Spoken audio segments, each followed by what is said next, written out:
Bonjour, esprit curieux. Bienvenue dans ce voyage intellectuel au cœur des recoins les plus profonds de notre propre esprit et de nos souvenirs les plus chers. Fermez les yeux un instant.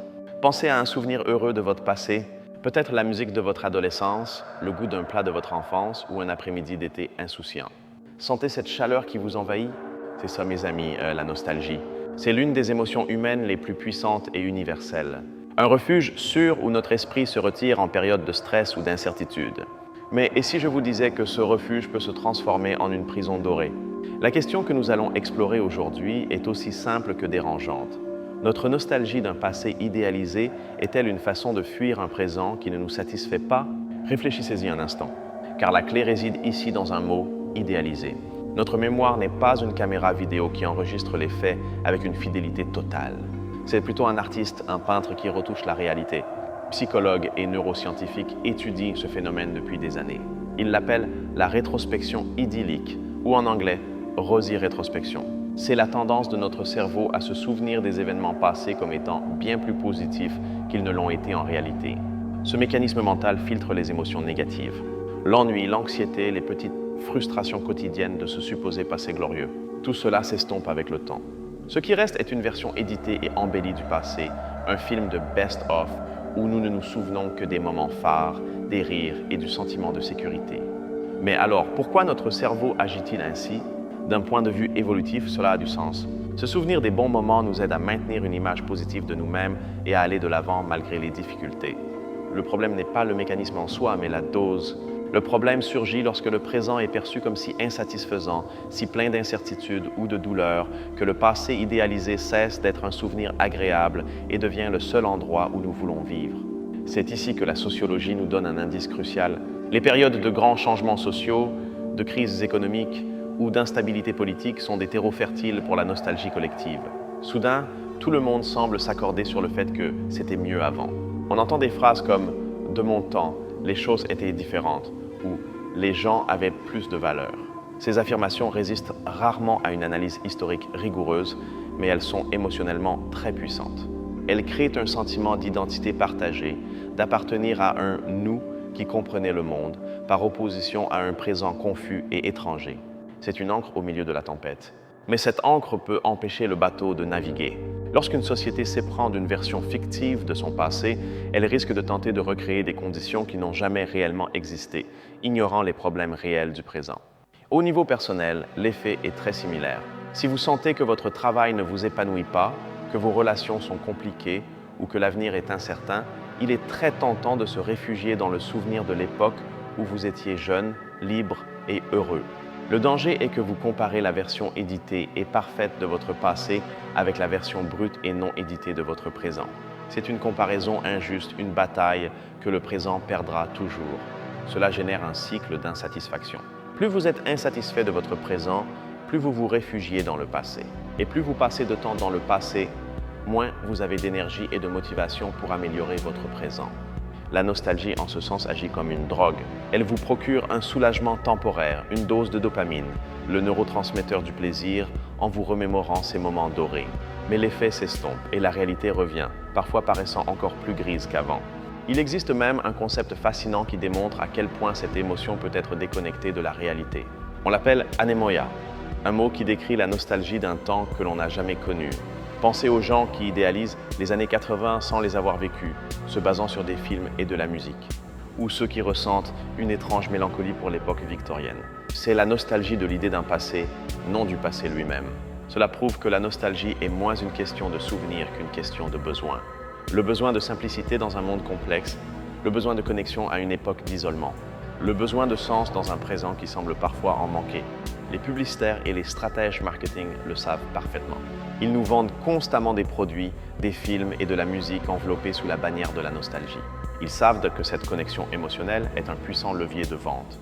Ils nous vendent la formule originale, le goût d'autrefois, le retour d'un classique. Ils ne vendent pas un produit, ils vendent une capsule temporelle, un billet aller simple pour cette version parfaite du passé que nous avons construite dans notre esprit. Et nous achetons, car pendant un bref instant, ce goût, cette chanson nous transporte. Cela nous permet d'échapper. Mais, et voici le hic, s'échapper n'est pas avancer. Vivre ancré dans la nostalgie, c'est comme essayer de conduire une voiture en regardant constamment dans le rétroviseur. C'est un moyen sûr de ne pas voir les obstacles devant vous et finalement de vous écraser. Le philosophe Søren Kierkegaard, figure clé de l'existentialisme, nous a offert une perspective intéressante à ce sujet. Il soutenait que la vie ne peut être comprise qu'en regardant en arrière, mais qu'elle ne peut être vécue qu'en regardant vers l'avant. Comprendre notre passé est fondamental. Il nous donne un contexte, une identité et de précieuses leçons. Sans le passé, nous ne saurions pas qui nous sommes. Le nier serait une erreur aussi grande que d'y vivre piégé. Le problème, c'est le déséquilibre, lorsque la contemplation du passé remplace l'action au présent. Lorsque le « je me souviens de comment c'était » devient plus important que le « j'imagine comment ça pourrait être ». Cette fuite vers le passé idéalisé nous dérobe la capacité d'affronter la réalité. Elle nous rend passifs. Au lieu de résoudre les problèmes de notre présent, nous nous plaignons que le présent n'est pas comme le passé. Elle nous empêche d'apprécier les petits moments de bonheur qui existent bel et bien dans notre quotidien, car nous sommes trop occupés à les comparer à une version magnifiée du bonheur passé. Et peut-être le plus triste de tout, elle nous empêche de créer de nouveaux souvenirs dorés pour notre moi futur. Si vous ne vivez pas pleinement votre présent, de quoi votre moi de demain se souviendra-t-il avec nostalgie? Des recherches dans le domaine de la psychologie positive ont démontré que la gratitude et la pleine conscience, c'est-à-dire le mindfulness, sont des outils bien plus efficaces pour le bien-être que la rumination nostalgique. La pleine conscience signifie s'ancrer dans l'ici et maintenant. Accepter le présent tel qu'il est, avec ses imperfections et ses possibilités. Ce n'est pas de la résignation, c'est le point de départ de tout changement réel. Alors, cela signifie-t-il que toute nostalgie est mauvaise? Non, absolument pas. Comme nous l'avons dit, c'est un mécanisme humain naturel qui peut avoir ses avantages. La clé réside dans la manière dont nous l'utilisons. Une étude publiée dans la revue scientifique Journal of Personality and Social Psychology a révélé que la nostalgie peut augmenter l'optimisme. Se souvenir que vous avez surmonté des défis par le passé peut vous donner la confiance nécessaire pour affronter les défis actuels. Dans ce cas, la nostalgie n'est pas un lit pour se reposer, mais un tremplin pour sauter. Vous utilisez le passé comme carburant pour l'avenir, pas comme un canapé pour échapper au présent. Elle peut renforcer les liens sociaux. Partager des souvenirs nostalgiques avec des amis ou des membres de la famille nous rappelle nos racines et les valeurs que nous partageons. Cela nous fait nous sentir connectés et moins seuls. La nostalgie devient toxique seulement lorsqu'elle est un monologue interne de comparaison et de plainte, au lieu d'un dialogue partagé de connexion et d'apprentissage. La différence est subtile, mais fondamentale. La question que nous devons nous poser n'est pas « le passé était-il meilleur ?» mais « que puis-je apprendre de mon passé avec ses lumières et ses ombres pour construire un présent plus significatif ?» Nous devons être des conservateurs honnêtes de notre propre musée de souvenirs. Reconnaître qu'à côté des victoires, il y a eu des défaites, à côté des rires, il y a eu des larmes, et que tout cela a fait de nous ce que nous sommes aujourd'hui. Accepter la complexité du passé nous libère de la tyrannie de sa supposée perfection. Cela nous permet de pardonner nos erreurs et de comprendre que la vie n'a jamais été et ne sera jamais un film idéalisé.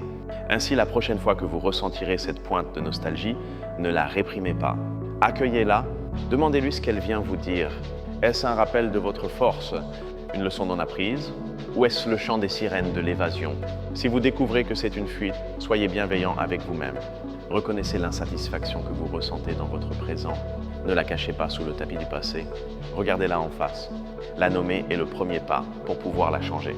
Peut-être avez-vous besoin d'un changement de travail, ou d'avoir une conversation difficile avec un proche, ou simplement de trouver une nouvelle passion qui vous ancre dans le présent. L'action, aussi minime soit-elle, est l'antidote à la paralysie nostalgique. En fin de compte, le passé est un lieu de référence, pas un lieu de résidence. C'est le sillage que laisse le bateau, pas l'océan sur lequel il navigue. Et nous, mes amis, sommes destinés à naviguer. Notre cerveau, avec sa tendance à la rétrospection idyllique, nous joue un tour. Il nous présente un appât irrésistible, un passé sans défaut, qui nous fait nous sentir en sécurité. Mais cette sécurité est une illusion qui nous empêche de grandir et de nous adapter. La vie est un changement constant. S'accrocher à une version statique et parfaite du passé, c'est résister à la nature même de l'existence. C'est essayer d'arrêter une rivière avec les mains. C'est une lutte épuisante et en fin de compte inutile. Nous devons apprendre à danser avec l'incertitude du présent. Trouver la beauté non pas dans la sécurité d'hier, mais dans la possibilité de demain et dans la réalité d'aujourd'hui. C'est là que réside la véritable aventure de la vie. L'anthropologie nous enseigne que toutes les cultures ont des mythes d'un âge d'or, un passé légendaire où tout était parfait. Cela démontre que la nostalgie collective est une constante humaine, une façon de donner un sens à un présent souvent chaotique. Le danger est lorsque le mythe se confond avec l'histoire.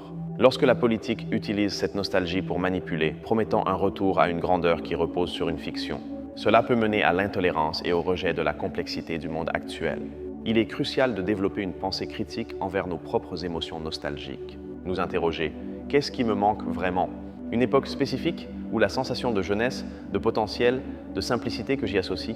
Très souvent, ce que nous désirons ardemment, ce n'est pas de revenir au passé, mais d'apporter les meilleures qualités de ce passé à notre présent. Le courage, la curiosité, la capacité de s'émerveiller. Ces qualités ne sont exclusives à aucune époque, elles sont en nous. Ainsi, la nostalgie peut être une boussole. Si vous vous souvenez avec tendresse des longues promenades dans la nature de votre enfance, peut-être votre présent a-t-il besoin de plus de connexion avec le grand air. Le souvenir n'est pas la destination, c'est un signal qui vous indique un besoin actuel. Le problème est que nous restons souvent avec la seule sensation, la mélancolie, sans faire le pas suivant. Nous nous enivrons du souvenir au lieu de l'utiliser comme une carte pour trouver de l'eau dans le désert de notre présent. La philosophie stoïcienne, par exemple, nous enseigne à nous concentrer exclusivement sur ce que nous pouvons contrôler.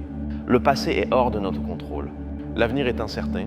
La seule chose que nous possédons réellement est cet instant précis, le maintenant. Vivre dans la nostalgie est, de ce point de vue, une forme d'abandon de notre seul pouvoir réel. C'est céder le contrôle de notre bien-être à une version fantomatique et inaltérable du temps qui s'est déjà écoulé. Rompre avec la prison de la nostalgie demande un acte de courage. Le courage d'accepter l'imperfection. L'imperfection de notre passé réel, celle de notre présent et surtout la nôtre. Cela demande le courage de créer notre propre bonheur ici et maintenant au lieu de l'importer d'un souvenir. C'est un travail plus difficile, sans aucun doute, mais infiniment plus gratifiant et réel. Ce phénomène est particulièrement aigu à l'ère numérique. Les réseaux sociaux sont des machines à nostalgie. Ils nous montrent constamment nos souvenirs d'il y a 1 an, 5, 10 ans. Ils créent une archive organisée de nos moments les plus heureux. Cela peut intensifier la comparaison injuste. Nous voyons notre présent avec sa routine et ses problèmes, et nous le comparons à ce carrousel infini de vacances, de fêtes et de sourires que nous présente notre propre archive numérique. C'est une forme d'auto-illusion. Nous filtrons nos vies en temps réel pour qu'elles aient l'air bien, et ensuite, des années plus tard, nous consommons cette version filtrée comme si c'était la vérité absolue, nous sentant mal parce que notre présent n'est pas à la hauteur de cette fantaisie. La solution n'est pas d'abandonner la technologie, mais de l'utiliser en pleine conscience. Comprendre que ce que nous voyons est un extrait, pas l'histoire complète. Apprendre à regarder nos propres vieilles photos avec un mélange de tendresse et de sain scepticisme. Au fond, la fuite vers le passé est une manifestation de la peur. Peur de l'échec, peur de l'inconnu, peur de la responsabilité de devoir construire notre propre vie au lieu de simplement la remémorer. Affronter cette peur est le véritable chemin vers la liberté. Et la liberté ne se trouve pas dans les prisons dorées d'hier, mais dans le champ ouvert et plein de possibilités du maintenant. Pensons à la façon dont la nostalgie affecte la créativité. On dit souvent qu'on ne fait plus de musique comme avant ou que les films d'aujourd'hui ne sont pas comme ceux d'avant. C'est la nostalgie agissant comme un critique d'art. En idéalisant l'art du passé, nous fermons notre esprit aux nouvelles formes d'expression. Nous passons à côté de l'innovation et du génie qui émergent autour de nous, simplement parce qu'ils ne correspondent pas au schéma de nos souvenirs. Chaque génération a ses propres classiques, sa propre voix. Pour apprécier la musique de demain, nous devons être disposés à l'écouter avec des oreilles fraîches, non pas avec le filtre de la nostalgie pour la musique d'hier. Le véritable héritage du passé n'est pas un ensemble d'œuvres parfaites et insurpassables. C'est l'inspiration pour que les nouvelles générations prennent ce flambeau et le portent plus loin, créant quelque chose de nouveau et de pertinent pour leur propre temps. Le cerveau aime les schémas et la familiarité. La nostalgie est l'expression ultime de cette préférence. C'est un chemin neuronal bien tracé, confortable et prévisible. Créer de nouveaux chemins demande des efforts. Cet effort, c'est celui d'être présent, d'expérimenter de nouvelles choses, de prendre le risque de ne pas les aimer. C'est l'effort de vivre activement au lieu de se souvenir passivement. Des études sur la neuroplasticité, la capacité du cerveau à changer et à s'adapter, démontrent que les nouvelles expériences sont vitales pour maintenir notre esprit sain et agile. La nostalgie excessive est, d'une certaine manière, l'opposé de la neuroplasticité. C'est laisser le cerveau s'encrouter dans ses vieilles routines, au lieu de le défier à former de nouvelles connexions. C'est choisir le confort du connu par-dessus la croissance qu'offre l'inconnu. Le mot « nostalgie » a été inventé au XVIIe siècle par un médecin suisse. Il provient du grec « nostos », qui signifie « retour au pays », et « algos », qui signifie « douleur ». À l'origine, elle était considérée comme une maladie, une douleur aiguë due à l'éloignement de sa patrie. Peut-être cette définition originale reste-t-elle la plus honnête. C'est une douleur, la douleur que le temps ne s'arrête pas, la douleur que l'innocence se perde, la douleur que le foyer auquel nous voulons retourner n'existe plus, parce que ce n'était pas un lieu, mais un temps. Et c'est la vérité la plus dure et la plus libératrice de toutes. On ne peut pas rentrer chez soi, mais on peut construire un nouveau foyer, ici même, dans la seule réalité que nous ayons, le présent. Ainsi, la nostalgie n'est pas intrinsèquement une fuite, mais c'est une cachette très pratique. Un endroit chaleureux, meublé de nos meilleurs pieux mensonges, qui nous attend chaque fois que le présent devient trop froid, bruyant ou exigeant. Le choix nous appartient. Nous pouvons visiter cet endroit de temps en temps pour nous souvenir d'où nous venons et puiser un peu de force. Ou nous pouvons y emménager définitivement, devenant des fantômes qui habitent notre propre passé. Vivre une vie pleine exige que nous soyons architectes de notre futur et pas seulement archéologues de notre passé. Cela exige que nous trouvions la magie dans ce qui est et dans ce qui sera, non seulement dans ce qui fut. Quand le présent vous submerge, au lieu de chercher refuge dans un souvenir, essayez de le trouver dans une action, une promenade, une conversation, apprendre quelque chose de nouveau, créer une nouvelle donnée positive pour votre présent. Ce souvenir est humain, mais vivre est divin. Et vivre ne peut se faire que dans le maintenant. Acceptez votre passé, remerciez-le pour ses leçons et lâchez-le avec tendresse. Votre présent vous attend. Ne laissez pas la bande-son de votre jeunesse vous empêcher d'écouter les symphonies de demain. Ne permettez pas que le souvenir d'un vieil amour vous aveugle à la possibilité d'une nouvelle affection. Le passé est le prologue, pas le livre entier. Au bout du compte, notre vie est une collection de maintenant.